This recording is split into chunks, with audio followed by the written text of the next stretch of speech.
Hey guys, it's day 10 of my 31 days of Fright. Wow, we're already one third of the way in. Crazy how time just happens to fly by. Well, since yesterday I did my Corpse Bride review, I'm going to do something more traditional in my view.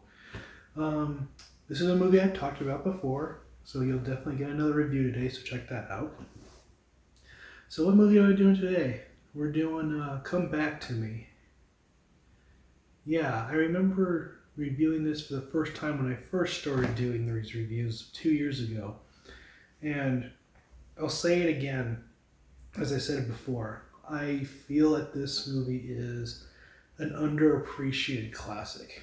I'll go into a little more detail about how I found this movie just briefly later in the video, but I'll just say this.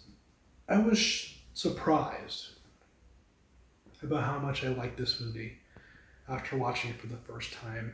And every time I watch it now, I just think to myself, I'm like, damn, that's good. Like, it's really good. So let's get into this. This is Come Back to Me. So the main plot of the movie is this woman living with her husband come across a new neighbor of theirs that just is acting weird right off the gate. And I mean, this guy just looks weird. Like he's gonna shoot up his local high school weird. You know what I mean? Are these for me? Yeah, welcome to the hood. Did you make them? No, I'd be lying if I said I did. So you didn't make them? And the strange thing is, ever since this new guy moved into their street, weird stuff has just been happening to her lately. Like, she keeps having nightmares about her getting, like, murdered, and she always seems to wake up with, like, palpitations and just is terrified. So in the meantime, the neighbor just keeps getting weirder and weirder. Oh, and just so you know, his name's Dale, by the way. The U.S. Postal Service is bogged down in the most elaborate PSYOPs campaign in history. First, they fatten us up with all those 2-for-1 pizza coupons. Then, when we're too logy to put up a fight, they sell us off to the Red Cross, who removes our kidneys, which go back on the pizzas to start the process all over again. Yeah, he just seems to be more or less obsessed with her. And as the movie goes on, you start to notice he's being more aggressive towards how he portrays himself in front of her. Where have you been? Excuse me? This last week, where have you been?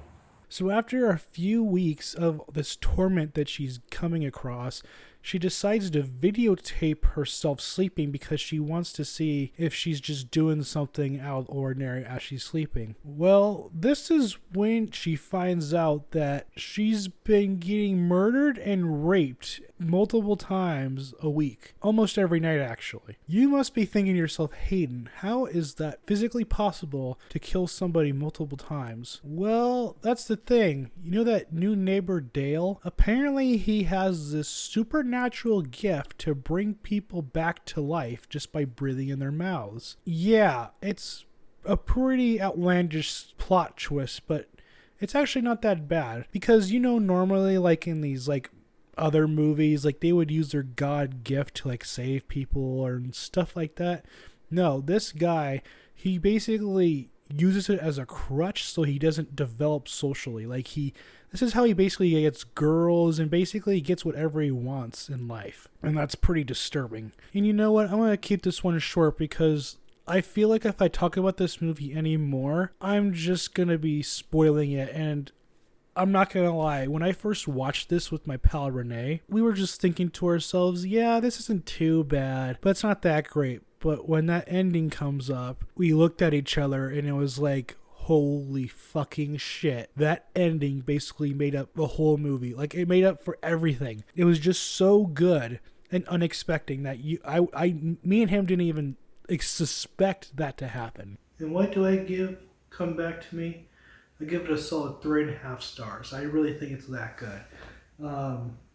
I'll keep emphasizing this. I did not know how good this was going to be. I honestly think that this is just flown under the radar.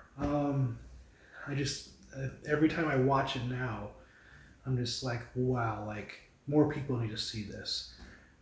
Granted, it's not on Amazon anymore. I'm pretty sure it's not on Netflix, but if you can find it, I highly recommend you check it out. So, like for me, for instance, I liked it so much I bought the DVD, and I'm grateful that I did because that means I can watch this forever and show it to other people that are interested into it. So that's today's review. What comes out tomorrow? It's gonna be pretty interesting. What's gonna come out tomorrow? You won't forget it. But until then, have a good one, and I'll see you tomorrow.